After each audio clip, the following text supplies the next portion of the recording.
वहाँ पर सभी बच्चे पढ़ते थे। गर्मी का समय आने वाला था, जैसे भी आ रही ना गर्मी, और बीच में क्या होता है, क्या बोलते थे मध्याह्न को, इंटरवल को क्या बोलते हैं, लंच ब्रेक। तो वो हुआ था। अब ब्रेक में क्या करते हैं, कुछ लोग खाते हैं, कुछ खेलते हैं, कुछ मस्ती करते हैं। तो एक कन्या एक पेड़ के नीचे, उस पेड़ की जड़ बहुत ऊंची ऊंची फैली हुई थी, उस पर बैठने की जगह थी। तो उस पर वो खेलते खेलते वहां पर जाकर के टिक गई और उसकी आंखें बंद हो गई और उसको नींद लग गई। बच्चों ने देखा कि उसके दुपट्टे में कुछ बंधा हुआ है।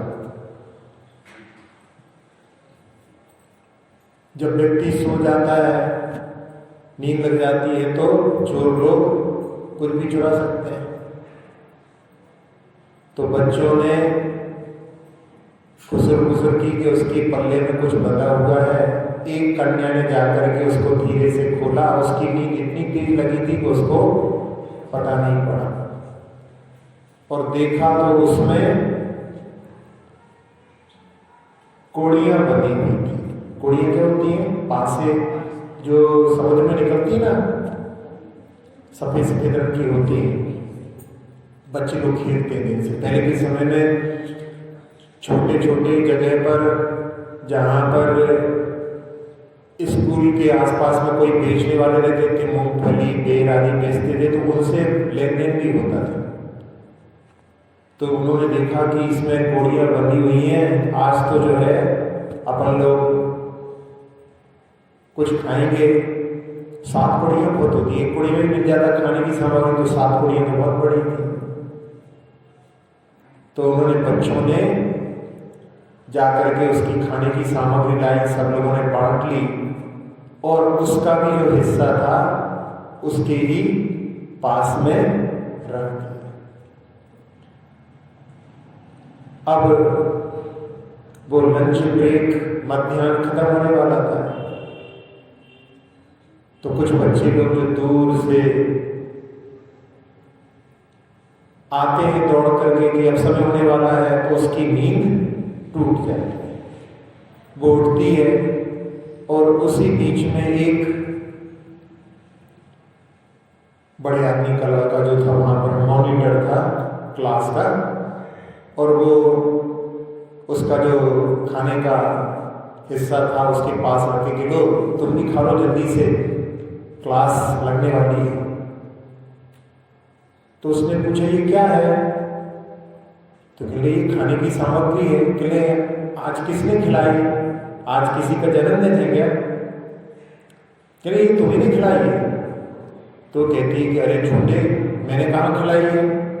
अरे नहीं, तुम्हारे ही पल्ले में जो कोड़ियाँ बंधी हुई थी उसी से ये लेकर के आए। वो घबरा करके जल्दी से अपने पल्ले को देखती है, और पल्ले में बंधी हुई चीज उसकी जा चुकी है। तो वो, किसने मेरे पल्ले से ये पैसे, तुमने मेरे पैसे पल्ले से जो है कोड़ियाँ निकाल ली, तुम यहाँ क्या स्कूल में यही सीखने आते हो, और दूसरों के पैसों पर ऐश करना तुम्हें अच्छा लगता है? तो वो कहता है तुम तो ऐसे बिफर रही हो जैसे कि मैंने तुम्हारी पूरी धन दौलत लूट ली हो। 7 कोड़ी तो है, कोई राज थोड़ी ना है। तो वो कहती है कि मेरे लिए 7 कोड़ियाँ राज्य से भी बढ़कर है, और तुमने बड़ा नाम रोशन किया। क्या तुम्हारे माता पिता ने यही सिखाने के लिए भेजा था? गुरुजी भी सोचेंगे कि देखो कैसा ये जिसको हमने बना दिया मॉनिटर मुख्य, और वो चोरी करता है। और वो राजपुत्री थी। क्या थी? राजपुत्री ने राजकुमारी, राजा की लड़की। तो राजा की लड़की तो समझ सकते हो, गुस्सा होना तो उसका जन्म सिद्ध अधिकार है। तो वो गुस्से में खूब बड़बड़ करती है। और वो जो श्रेष्ठी का पुत्र था, धनवान व्यक्ति का पुत्र था, वो वहां पर कुछ बोलने ही जाता है, इतने में उनके गुरुजी भी वहीं पर आ जाते हैं। जब कोई बड़े व्यक्ति आ जाए तो फिर क्या होता है, सब लोग शांत हो जाते हैं। घर में कोई बुजुर्ग व्यक्ति आ जाए, जैसे बच्चे बहुत मस्ती कर रहे हो, लेकिन जैसे ही वो आते हैं तो क्या होता है, सब लोग बिल्कुल शांत हो जाते हैं। ऐसे ही वो सब लोग शांत हो गए। कहना तो वो बहुत कुछ चाह रहा था, लेकिन उसी समय में वो आ गए और वो उनकी कक्षा का आखिरी दिन था। उनके बस इम्तहान होना थे, बाकी अब क्लास कक्षाएं पूर्ण हो चुकी थी, तो अब दोबारा मिलना उनका नहीं हुआ। बाद में उनके परीक्षाएं हुई और फिर उसके बाद में राजा के दरबार में जिन लोगों ने अच्छे अच्छे अंक प्राप्त किए थे उनको राजा के दरबार में भी बुलाया गया। वहां पर राजा भी थे, राजश्रेष्ठी भी थे और बहुत सारे दरबारी सब लोगों के सामने उनसे कुछ और प्रश्न किए गए कि भाई इनको जो है प्रथम अंक प्राप्त हुए हैं, तो देखे तो सही किए कितने योग्य। और वहां भी उनसे जब पूछा गया तो वो सभी लोग बड़े प्रसन्न हुए और उनको राजा ने भी सम्मानित किया और राजश्रेष्ठी ने भी उनको सम्मानित किया। और वो सब लोग अब अपने अपने घरों में रह करके अब उनका मिलना आपस में नहीं होता था।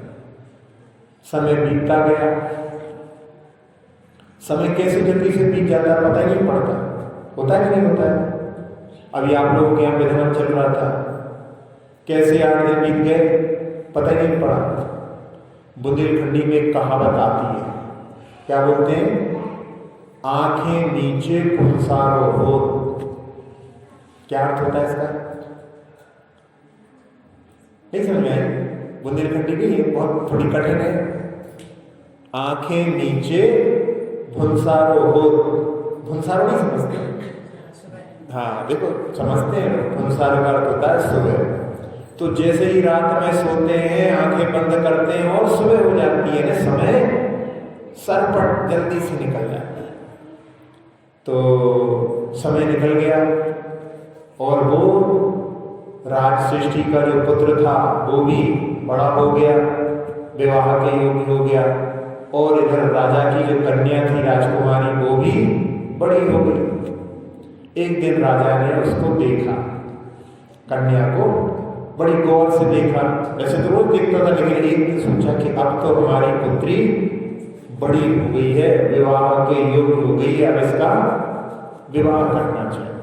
भारतीय संस्कृति है जहाँ पर या तो संसार मार्ग में प्रवेश करो या ऋषि बनो, 2 रास्ते होते हैं। तो सोचा किससे विवाह करना चाहिए। रानी साहिबा के साथ में चर्चा की। रानी भी कहने लगी कि लड़की बड़ी हो गई है, हमको भी रात में नींद नहीं आती, कौन योग्य हमें ऐसा वर मिलेगा जिससे कि हम अपने पुत्री का विवाह कर सकें। बहुत विचार करने के बाद में बड़ी लाड़ों से पड़ी हुई जो राजकुमारी थी, नाजों से पली हुई, तो सोचा कि ज़्यादा दूर नहीं भेजेंगे। होता है कि नहीं होता है? सोचते हैं बहुत दूर भेज दो तो फिर अपनी पुत्री को देखना मुश्किल हो जाएगा। तो अपनी कन्या को आसपास ही किसी के साथ में विवाह करने के बाद तब राजा कहते हैं कि हमने सोचा है कि राजश्रेष्ठी का जो लड़का है उसके साथ में ही हम अपनी पुत्री का विवाह करना चाहते हैं। तो रानी साहिबा ने कहा कि वो तो वैश्य हैं, बनिए हैं, अपन लोग क्षत्रिय हैं, तो क्षत्रिय के साथ में विवाह करना योग्य रहेगा। तो उन्होंने कहा कि जब कहीं पर मजबूरी पड़ती है, आवश्यकता होती है, तो सब में शूरवीरता, क्षत्रियता आ जाती है। और वैसे भी उसको कहाँ किसी से युद्ध करना है, हमारे रहते हुए उसको युद्ध में जाने की आवश्यकता ही क्या है। और हमने उसको देख लिया है, वो लड़का बड़ा योग्य है, उसकी विद्वत्ता का हमने पहले ही परीक्षण कर लिया है। वैसे जब विवाह होता है तो उस समय में दो परिवारों के बीच में संबंध होते हैं। अपने यहाँ पर कुछ शब्दों का ऐसा प्रयोग किया जाता है, जैसे एक होता है समधि, समधि साहब बोलते हैं। समधि कौन होते हैं? लड़की के पिता को और लड़के के पिता को आपस में समधि कहा जाता है। और लड़के की माँ और लड़की की माँ को समधन कहा जाता है। तो इसके भी अर्थ होते हैं, समधि समधन यानी क्या? धी का अर्थ होता है बुद्धि। तो समधि यानी जिनके समान आचार विचार होते हैं, उनमें जो है विवाह होना चाहिए। और समधन, समान स्तर वाले लोगों के विवाह होते हैं तो वो बहुत सफल होते हैं। तो उस समय में उन्होंने चर्चा कर रहे हैं कि वो भी अच्छे धनाढ़ व्यक्ति हैं। तो रानी साहिबा जो रहती हैं कि उनके पास धन बहुत है, पूरे राज्य में सबसे ज्यादा धन उन्हीं के पास है। बल्कि राजा कहते हैं कि कई बार तो ऐसा होता है कि हमको भी जब धन की आवश्यकता पड़ती है तो वो हमारे लिए उधार देते हैं। यानी ऐसे राज सृष्टि होते थे पहले, अभी भी होते हैं, कि जो राजाओं के लिए भी ऋण देते थे। आप लोगों ने सुकुमार की कथा सुनी? सुकुमार मुनि की। सुकुमार मुनि जो थे, उनके पिताजी जो थे वो सेठ जी थे, बहुत बड़े। और उन्हीं के राज्य में एक व्यक्ति रत्न कंबल बेचने के लिए आया, रत्नों से बना हुआ कंबल। कितने का? कहा 1 करोड़ मुद्राओं का एक कंबल।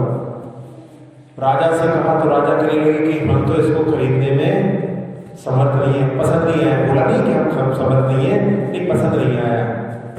और जब वो सुकुमार जो थे, उनके पिता ने जब उनको देखा, उनकी माता ने उनको देखा, तो उन्होंने खरीद ली।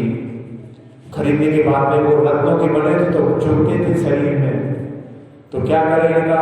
तो उनकी जूतियां बनवा करके अपनी बहुओं को पहना दिया। यानी इतने धनवान लोग भी थे। तो उस समय में सेठानी ने, रानी ने कहा कि पैसा तो बहुत है हमारे दामाद के पास में, तो अच्छा है।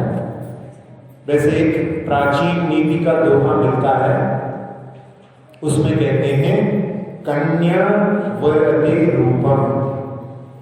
यानी यदि लड़के लड़की को छोड़ दिया जाए कि तुम अपने जीवन साथी को चुनो, तो वो क्या देखेंगे? केवल चेहरा देखेंगे, रूप देखेंगे। लड़के से पूछो तो वो लड़के की सुंदरता देखेगा, लड़की से पूछो तो वो लड़के की सुंदरता देखेगी। तो कन्या वरते रूपम। माता वित्तम पिता सुतम। माता जो देखती है हमेशा कि हमारे दामाद के पास में कितना धन है। अभी देख रहे हैं यहाँ पर रानी साहिबा ने भी कहा कि हाँ, पैसा तो खूब अच्छा है हमारे दामाद के पास में। और राजा साहब क्या देख रहे थे? वो कितना ज्ञानी है, कितना उसके पास में शुद्ध है, कितना योग्य है। तो माता वित्तम पिता सुतम। पद्म पुराण में भी जब राम, सीता, लक्ष्मण, रावण के पूर्व की बात आती है तो उसमें बताते हैं कि पूर्व में भी राम और लक्ष्मण भाई भाई थे। और सीता का विवाह, यानी पूर्व की जो सीता थी उसका विवाह उसके पिता राम के साथ तय कर देते, वो राम की योग्यता देख करके। लेकिन जो सीता की माँ रहती है वो कहती है कि इनके पास में पैसा नहीं है, अच्छा पैसा नहीं है, तो इनसे संबंध तोड़ करके जो रावण का जीव था वो धनाढ़ था, तो उसके समझ में कर दो। तो इनका संबंध तोड़ दिया जाता है। और उस समय लक्ष्मण को गुस्सा आता है और वो जाकर के रावण का जो जीव रहता है उसको जो तलवार से मार देते हैं और वो तलवार से लक्ष्मण को मार देता है। तो दोनों मर जाते हैं। फिर कई भागों में आपस में उनका लड़ाई चलती है, तो इस तक उनकी लड़ाई चलती है।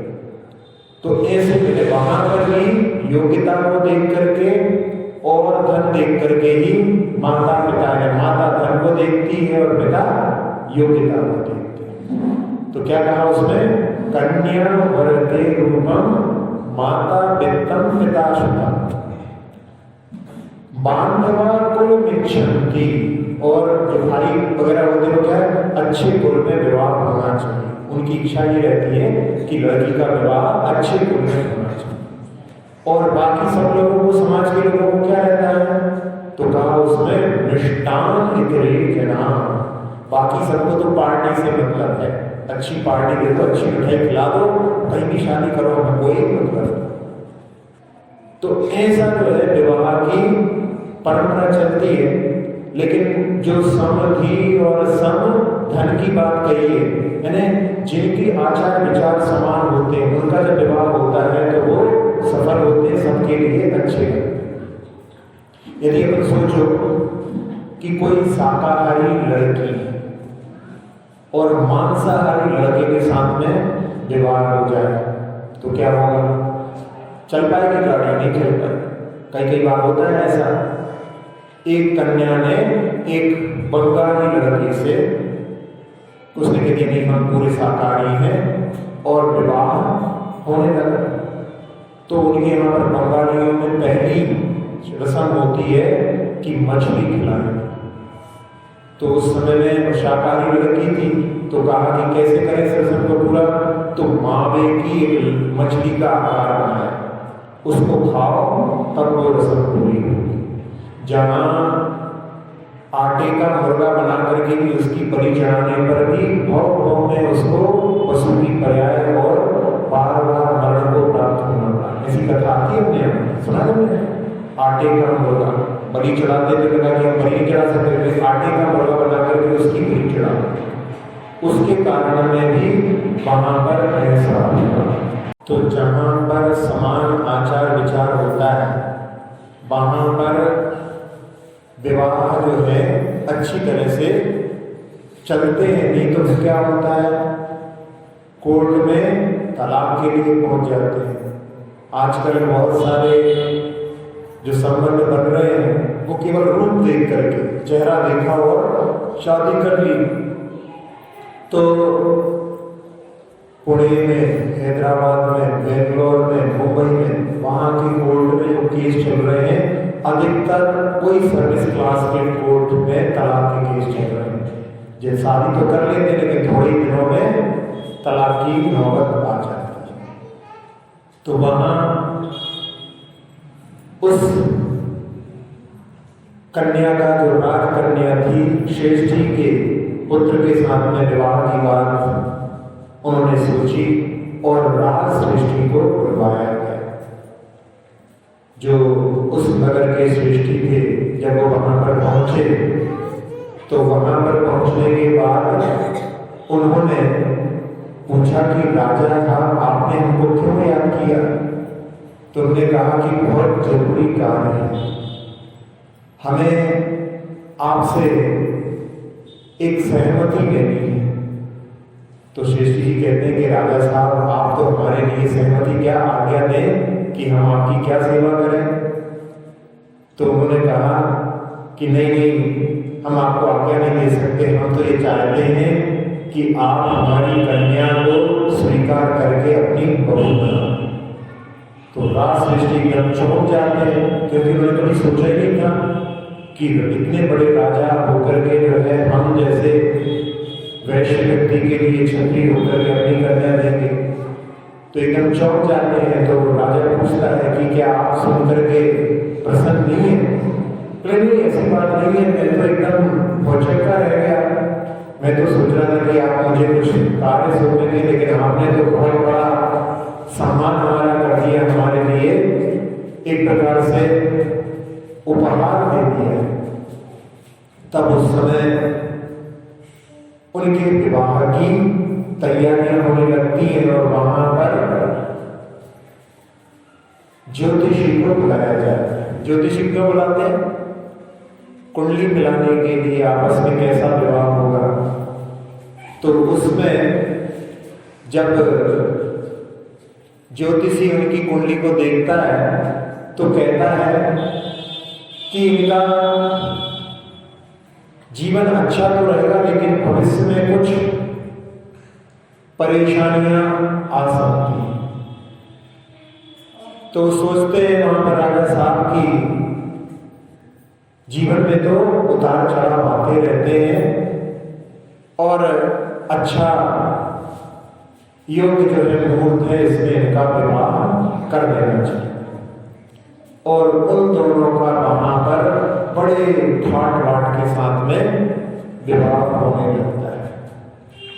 अब राजा है तो राजा अपनी पुत्री के लिए कितना सारा दहेज देते होंगे उसकी अपन कल्पना भी नहीं कर सकते। लेकिन दहेज की जो प्रथा है, अपनी मर्जी से यदि माता पिता कुछ देते हैं वो तो निषेध नहीं किया जा सकता, लेकिन जहां पर मांग करते हैं कि हमको इतना इतना चाहिए, वो तो निंदनीय है, उसको तो कोई भी पसंद नहीं करता। लेकिन फिर भी कुछ लोग दहेज के लोग भी रहते हैं, वो लोग इस प्रकार की मांग रखते हैं।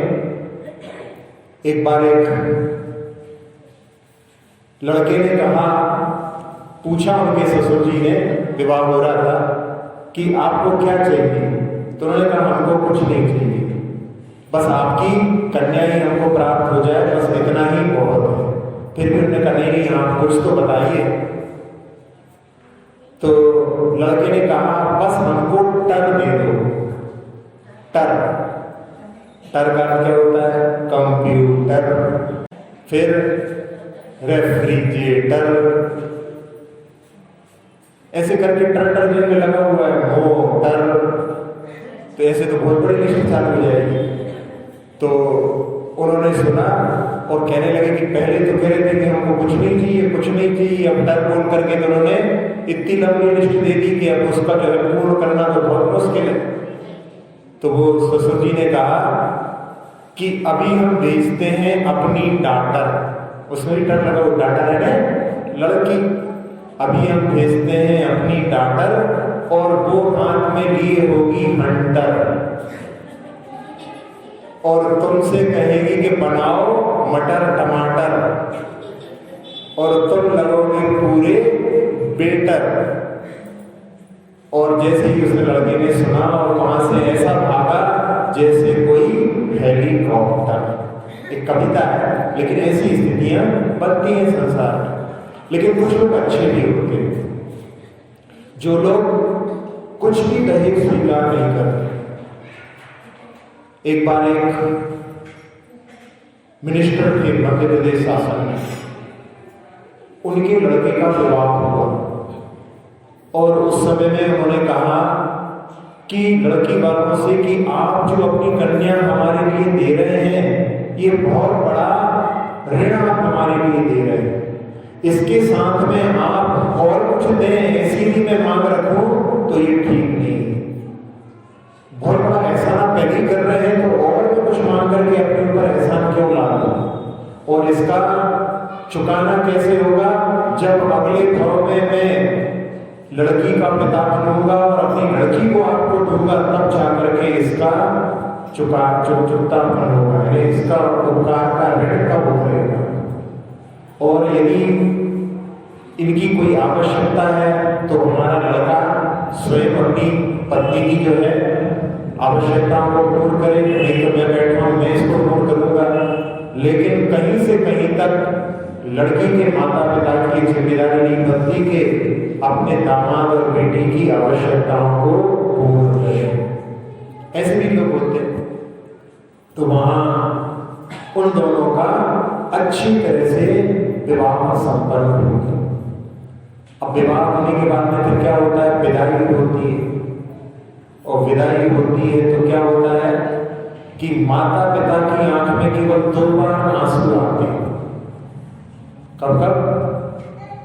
जब लड़की घर छोड़ती है और बेटा मुंह मोड़ता है।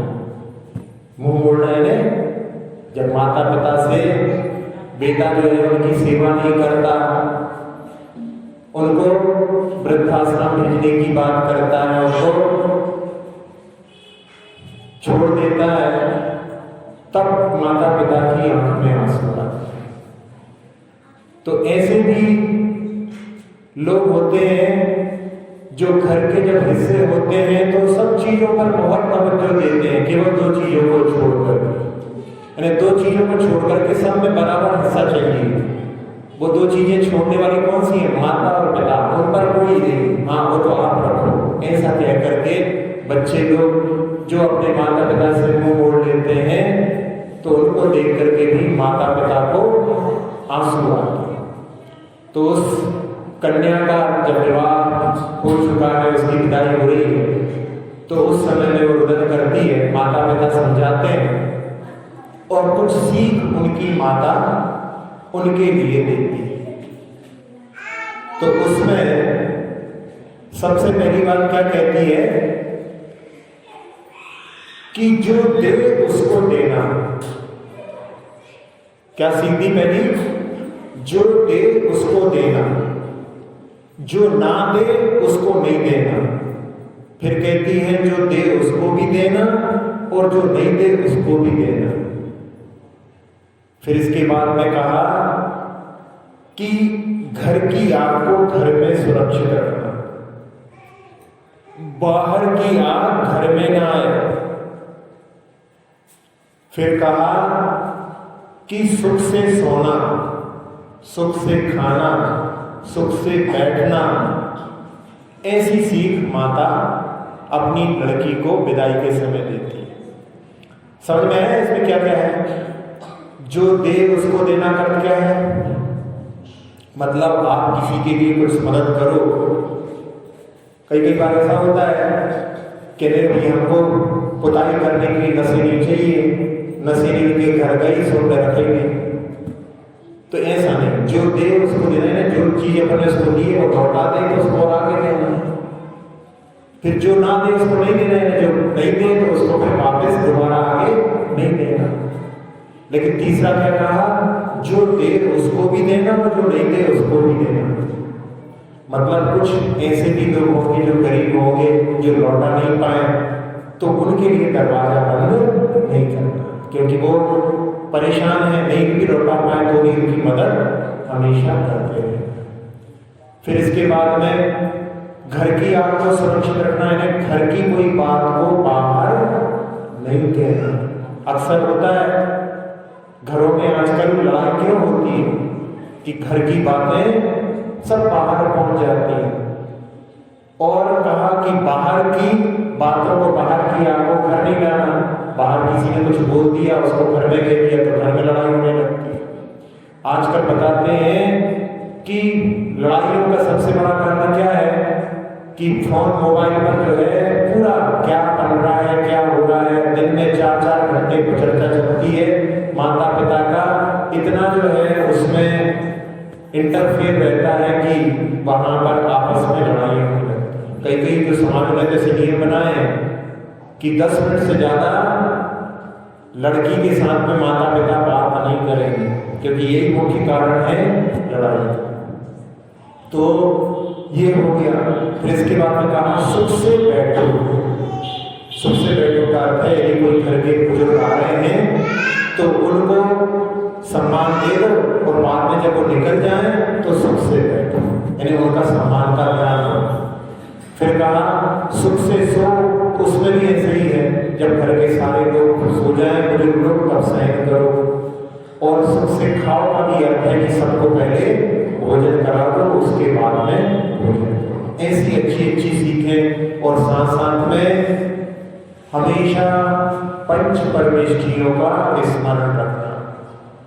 प्रातः काल में उठ करके थोड़ा सा ध्यान करना और अपने आत्म स्वरूप को नहीं भूलना। अपना आत्म स्वरूप क्या है? कि हम आत्म तत्व हैं, ये शरीर तो केवल एक किराए की कोठी है। हम इसमें रह रहे हैं, किराए के मकान पर कब्जा करके ये नहीं मान लेना कि ये हमारा है, ये तो किराए का मकान है। ऐसे जो है कुछ सीखों को वहां पर कन्या के लिए दिया और अच्छी तरह से उनकी विदाई हो गई और वधू जो है लड़के के साथ में अपनी ससुराल पहुंच गई। वहां पर भी शादी के कुछ नियम वगैरह होते हैं, वो सब संपन्न होने के बाद में दोनों यानी पति पत्नी दोनों अच्छी तरह से अपने जीवन को व्यतीत करने लगे। एक दिन क्या हुआ, सुबह सुबह नींद खुली। सुबह सुबह यानी सूर्योदय के पहले उठ जाना चाहिए। तो उस समय उन्होंने देखा वहां पर मुझे यहाँ पर एक बहुत बड़ी नदी थी और उसमें बहुत दूर से उनकी हवेली से दिखाई दिया बहुत बड़े बड़े जहाज वहां पर चले आ रहे और उनकी मस्तूल के ऊपर लगे रहते हैं लंबे लंबे ऊंची ऊंची, जिनकी हवा के माध्यम से भी चलाया जाता है। उनको देख करके जो श्रेष्ठी का पुत्र था जिसके साथ में राजकुमारी का विवाह हुआ था, वो वहां पर सोचता है कि ये सब मेरे पिता के द्वारा कमाई गई संपत्ति का यहाँ पर दिग्दर्शन हो रहा है, लेकिन कब मैं अपने हाथों से धन कमाऊंगा।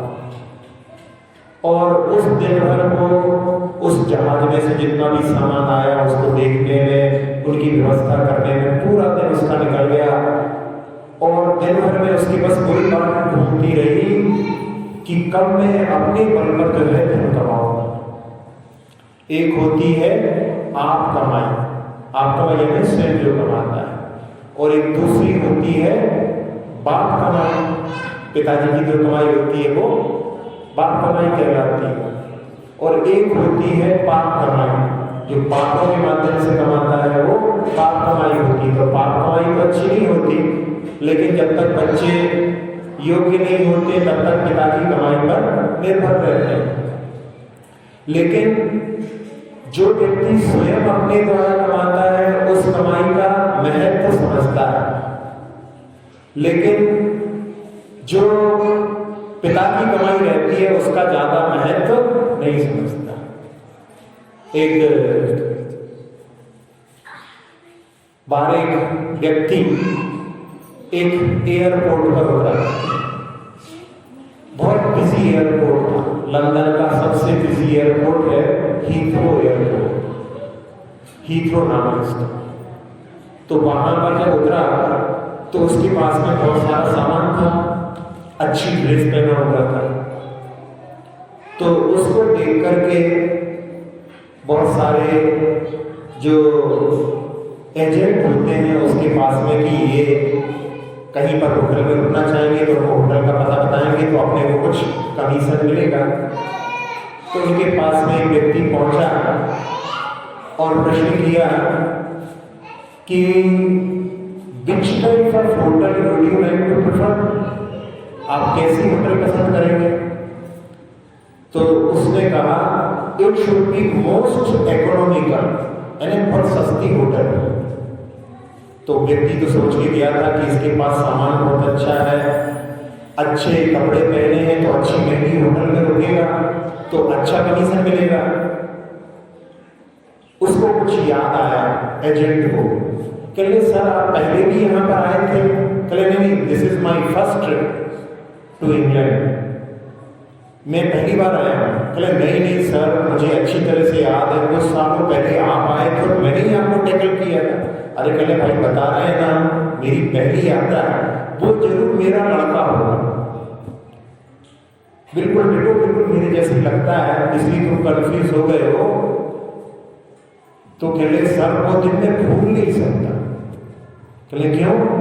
कहले सर जब यही प्रश्न मैंने उससे किया था कि which type of hotel would you like to prefer, तो उसने कहा था it should be most expensive, यानी सबसे महंगी होटल लंदन की, वो बताओ। तो सर ये बताइए ना कि जब मैंने आपके पिताजी आपके लड़के से पूछा था तब वो सबसे महंगी होटल में रुक रहा था और आप सबसे सस्ती होटल में रुक रहे हैं, ऐसा क्यों?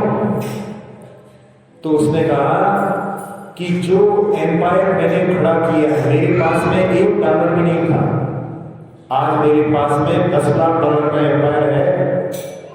तो मैंने कैसे कमाया है, उस कमाई को मैं कैसे खर्च करूं ये मैं जानता हूं, वो मेरी आप कमाई। लेकिन मेरा बेटा वो तो एक अरबपति के यहाँ पर उत्पन्न हुआ है, तो वो पैसे खर्च करने में कभी भी सोचता ही नहीं है, बिल्कुल हाथ खुले रहता है उसका। तो वो अपने बाप की कमाई खर्च करता है और मैं आप कमाई खर्च करता हूं।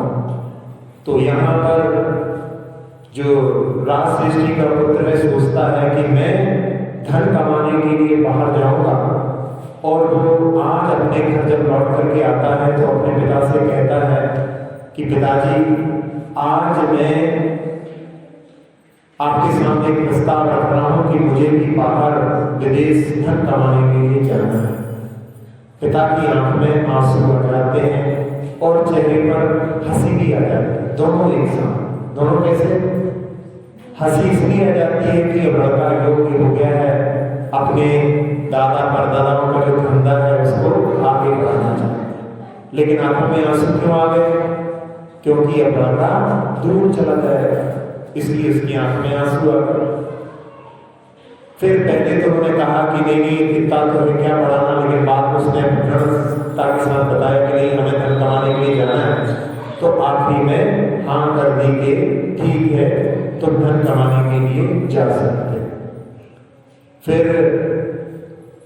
अपनी पत्नी के पास जाता है और पत्नी से कहता है कि मैं विदेश धन कमाने के लिए जाना चाहता हूं और तुम यहीं पर रह करके अपने सास ससुर की सेवा करना, और जब थोड़ा समय बीत जाए तो अपने माता पिता की भी सेवा करते रहना, दोनों जगह पर घरों में रह करके अपना जीवन व्यतीत करना। तो पत्नी की आंख में आंसू आ जाते हैं। वो कहती है कि आप चले जाएंगे तो फिर मेरा जीवन कैसे जो है यहाँ पर अच्छी तरह से बीत सकता है। वो कहता है कि बाहर बहुत परेशानियां होती हैं, तो यहाँ पर अच्छे से रहना। तो वो कहती है कि पतिव्रता जो नारी होती है वो पति के साथ में ही खुश रह सकती है। वो बार बार मना करता है। फिर वो पत्नी कहती है कि नीतिकारों ने ये कहा है कि सैया, आसन, ग्रह, नारी आदि को कभी अकेले नहीं छोड़ना चाहिए। यदि अकेले छोड़ देते हैं तो कोई दूसरा उन पर अधिकार कर लेगा। फिर वो कहता है तुमको अकेला कहाँ छोड़ के जा रहा हूँ, यहाँ मेरे माता पिता हैं, तुम्हारे माता पिता भी हैं। फिर भी जब वो नहीं मानता तो पत्नी कहती है कि फिर ना जाने इस जीवन में तुम्हें दर्शन होगा कि नहीं। और उसकी आंखों में आंसू आने लगते हैं। तो पति समझ जाता है कि यदि मैं इसको छोड़ करके जाऊंगा तो फिर इससे मिलना दोबारा होगा कि नहीं।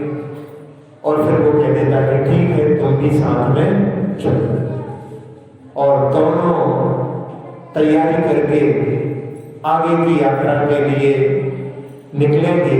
अपन थोड़ी सी देर का ध्यान करते हैं। सभी लोग ध्यान की मुद्रा में बैठ जाएं।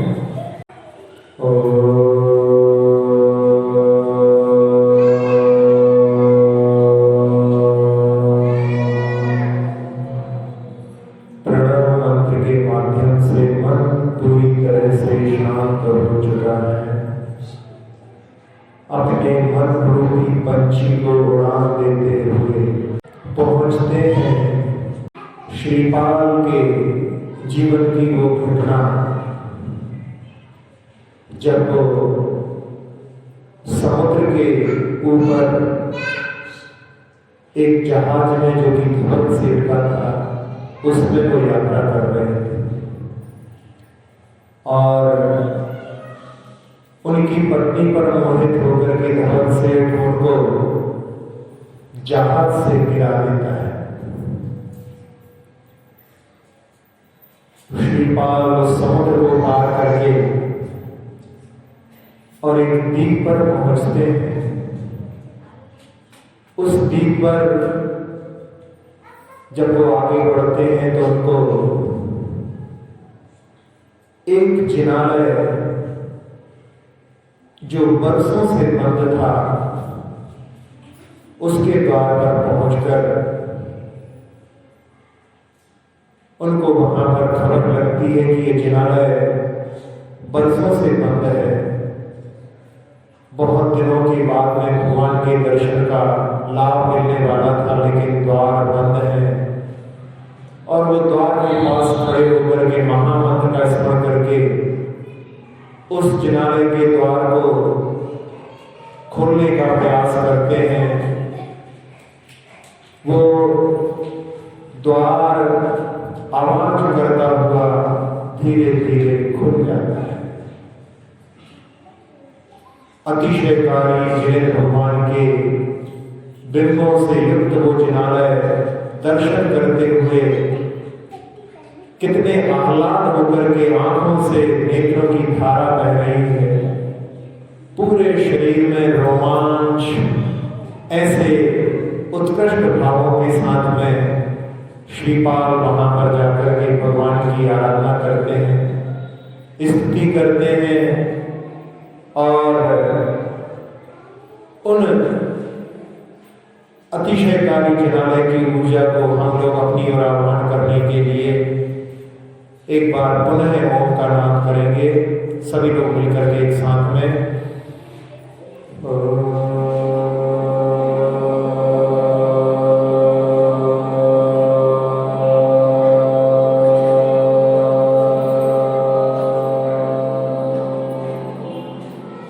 सारे कृत्रिम और अकृत्रिम जिनालयों की ऊर्जा आपके इस मंत्र के माध्यम से आपकी ओर बढ़ती चली आ रही है। वो ऊर्जा का सघन पिंड आपके सिर के ऊपर आकर ठहर चुका है। जैसे चंद्रमा अपनी चांदनी बरसाता है, वैसी ऊर्जा आपके सिर पर बरस रही है। आपके ब्रह्मरंध्र सिर के सबसे ऊपरी भाग से वो ऊर्जा आपके मस्तक में प्रवेश कर मन को समस्त विकारों से मुक्त करके शांति से भर दिया।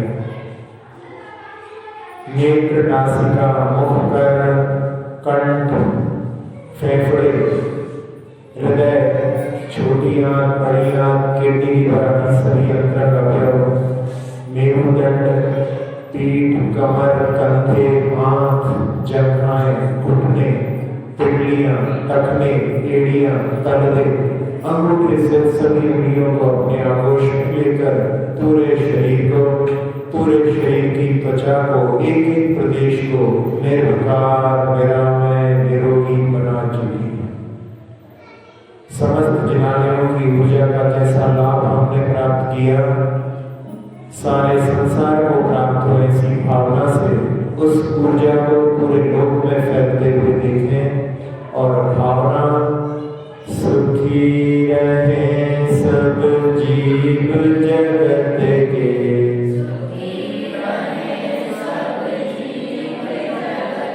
कोई कभी ना घबरावे,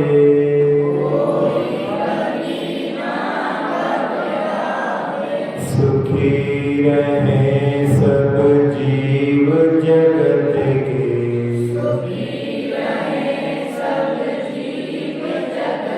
कोई कभी ना घबरावे,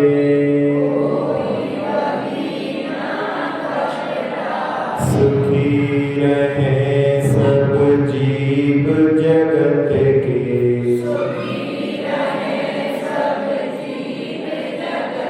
कोई कभी ना घबरावे।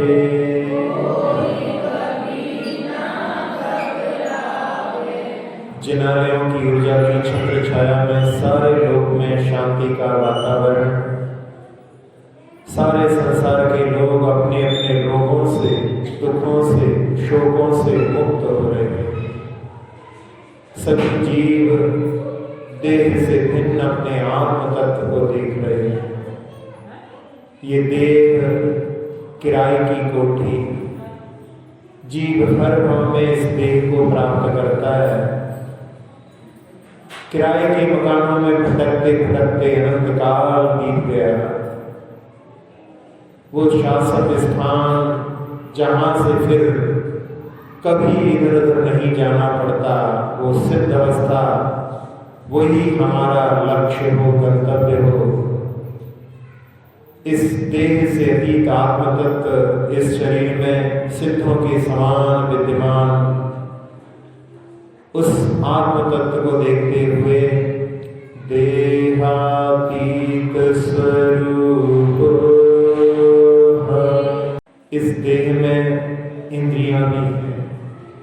ये आत्मा का स्वरूप नहीं, आत्मा तो अतीन्द्रिय है। इस जीव ने निबोध अवस्था में केवल मात्र स्पर्श इंद्रिय के माध्यम से काम चला है। कभी 2 इंद्रिय बना तो रसना आ गई, कभी 3 इंद्रिय बना तो प्राण भी प्राप्त हो गई, कभी 4 इंद्रिय बना तो आंखें भी प्राप्त हो गई, 5 इंद्रिय बना तो 5 इंद्रियां प्राप्त हो गई। लेकिन ये सब देह का ही स्वरूप है। जैसे मकान में खिड़कियां होती हैं, दरवाजे होते हैं, ऐसे ही इस देह की इंद्रियां हैं। इंद्रियातीत स्वरूप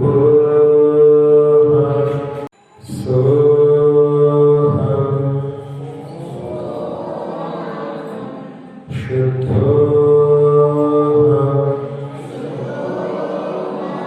शरीर मात्र, शरीर के प्रमाण मात्र ये आत्मा। शरीर के अंदर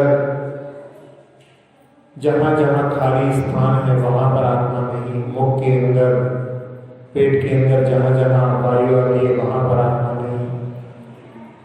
जो नाखून बाहर निकल चुके हैं, जो केस बाहर निकल चुके हैं, उनमें आत्मा नहीं।